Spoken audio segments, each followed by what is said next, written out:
Bismillahirrahmanirrahim. Assalamualaikum warahmatullahi wabarakatuh. Bapak-bapak, ibu-ibu, mas-mas, mbak-mbak, khususnya adik-adikku sekalian yang dirahmati Allah dimanapun Anda berada. Kembali di IIP Channel bersama saya, IIP Wijayanto. Kali ini kita akan membahas tema 3 ciri-ciri mantan sudah terikat lahir batin dengan ya. Jadi ketika mantan memaksa untuk berpisah ya, mungkin alasannya karena dia sudah jenuh bersama kita, atau dia merasa menemukan orang ketiga yang lebih segalanya dari diri kita, tapi tanpa dia sadari bahwa dia sudah terikat batinnya, dan kemudian zahirnya kan akan mengikuti saja apa kata hati, apa kata batinnya. Nah, jadi tandanya yang pertama ya, ketika mantan sudah terikat batinnya dengan kita, maka tidak ada satu orang pun yang sanggup bertahan berlama-lama menjadi pasangan ataupun pendamping mantan. Kenapa demikian? Karena ketika mantan sudah terikat batinnya, hatinya dengan kita, maka setiap saat yang ada di dalam hati dan pikirannya adalah kita. Dan itu akan memunculkan refleks ya, atau respon tanpa dia sadari yang selalu menunjukkan bahwa dia terhubung dengan kita. Jadi sebagai contoh nih ya, dia lagi ngobrol dengan pasangan barunya atau dengan orang ketiga ya, pikiran bawah sadar itu mengumpulkan ya segala pengetahuan dan pengalaman yang kemudian memunculkannya sebagai refleks pada diri seseorang ya. Jadi misal kita latihan bela diri nih, latihan menangkis, dan itu kita jalani selama bertahun-tahun. Jadi ketika ada orang memukul kita ya, tanpa melibatkan pikiran sadar, tangan kita ini sudah otomatis akan menangkis pukulan tadi. Nah, begitu juga dengan mantan.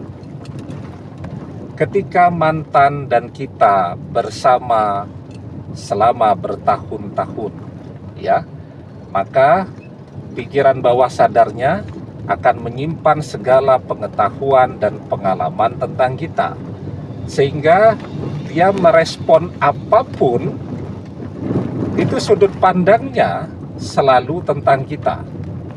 Jadi misal sedang nyetir seperti ini ya, melewati sebuah jalan, kemudian orang ketiga bilang, ini jalan kok perumahannya keren-keren ya, dan kemudian pikiran bawah sadar mantan akan langsung menghubungkan ya informasi itu dengan kita. Maka apa yang mantan katakan kemudian yang tidak bisa dia kendalikan, karena itu respon refleksnya. Dia bilang, dulu kita juga pengen beli rumah di sekitar jalan ini. Nah, kalau begitu tentu sulit ya jika ada seseorang yang bisa kuat bertahan berlama-lama bersama dengan mantan. Bagaimana dia bisa bertahan berlama-lama? Dia mencintai, sementara orang yang ia cintai, hati dan pikirannya selalu terhubung dengan orang lain. Ya, nah, jadi tanda atau ciri-ciri yang paling jelas ketika mantan sudah terikat dengan kita adalah tidak ada satu orang pun yang sanggup bertahan berlama-lama bersama mantan. Pokoknya gagal terus. Ya, setiap kali mantan menemukan seseorang sebagai calon pengganti kita, orang itu akan lari terbirit-birit dari mantan. Kemudian yang kedua, mantan berusaha untuk menjauhi kita sejauh-jauhnya. Ya, dia pindah kerja ke luar kota, dia pindah kuliah ke luar kota, dan seterusnya. Tetapi dia tidak pernah merasa kerasan, ya, berada di tempat-tempat yang baru tadi. Dia merasa terasing, dia merasa kesepian, meskipun mungkin di sana dia juga di tengah-tengah keluarganya. Ya, apa yang membuat hatinya itu tidak kerasan? Jawabannya, yang dirindukan oleh hatinya itu adalah segala hal yang bisa mengingatkan kepada kita. Kalau dia pindah ke tempat lain, ya, misalnya jalan seperti ini, kan tidak punya kenangan bersama kita, dan itu membuat dia selalu merasa kesepian. Kalau dia kembali ke kotanya, atau kembali ke kota di mana kita dan dia pernah bersama, ya, maka misal dia jalan seperti ini, di sini ada begitu banyak kenangan yang pernah dia dan kita jalani, dan itu yang membuat hatinya merasa terisi. Nah, maka cirinya yang kedua, mantan sekuat apapun berusaha menjauhi kita, akan selalu kembali dekat dengan kita. Ya. Nah, kemudian ciri-cirinya yang ketiga, mantan berusaha melupakan kita, tidak memikirkan kita, ya, di saat dia sadar. Tetapi ketika dia tidur, maka yang selalu muncul di dalam mimpi-mimpinya adalah kita. Nah, sekarang bagaimana kita bisa tahu jika mantan masih sering ke mimpi-mimpi tentang kita? Jawabannya sederhana. Kalau mantan sering ke mimpi-mimpi tentang kita, secara otomatis mantan akan banyak pula memikirkan kita. Ya.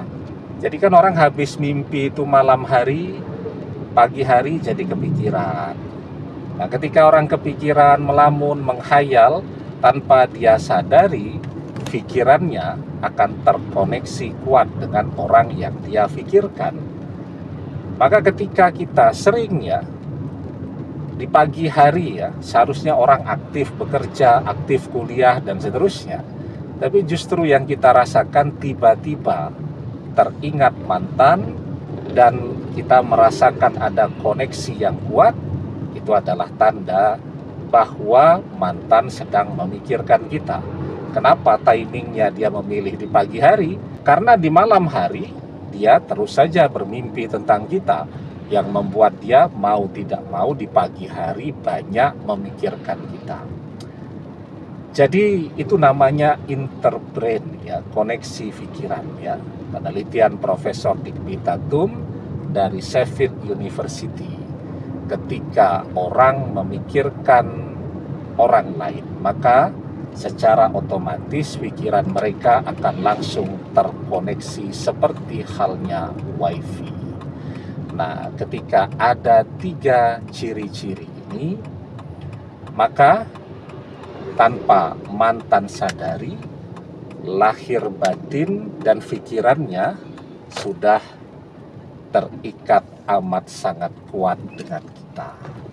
Nah, sekarang yang perlu kita lakukan, apakah ketika mantan terikat pikiran, lahir dan batin dengan kita, secara otomatis mantan akan berjodoh dengan kita? Nah, yang akan mengembalikan mantan sebagai jodoh kita adalah ketika kita tidak pernah berhenti berdoa kepada Allah, tidak pernah menyerah di dalam berdoa agar Dia kembali sebagai jodoh terbaik dalam hidup kita. Ya. Jadi kenapa banyak orang merasakan bahwa doanya tidak terkabul? Ya karena baru 3 bulan dia sudah menyerah berdoa. Ya, belum setahun dia berdoa, tapi isinya keluhan terus. Kenapa doa tidak terkabul? Kenapa tidak ada doa yang terkabul? Dan seterusnya. Nah, dan dia juga tidak menyadari bahwa itulah yang menyebabkan doa-doanya menjadi tertolak. Yustajabu li ahadikum malam ya'jal yaqulu qad da'watu rabbi falam yastajibli. Doa salah seorang di antara kalian pasti dikabulkan selama ia tidak tergesa-gesa. Jadi siapa itu orang-orang yang tergesa-gesa? Yakni orang-orang yang mengatakan aku sudah berdoa kepada Robku tetapi dia tidak mengabulkannya untukku. Nah, ketika kita mengeluh begitu, kok doa belum terkabul juga, walaupun kita terus berdoa, tanpa kita sadari, sesungguhnya keluhan kita adalah sebab tertolaknya doa-doa kita. Demikian, semoga bermanfaat. Wallahu a'lam bissawab, billahi taufik wal hidayah. Assalamualaikum warahmatullahi wabarakatuh.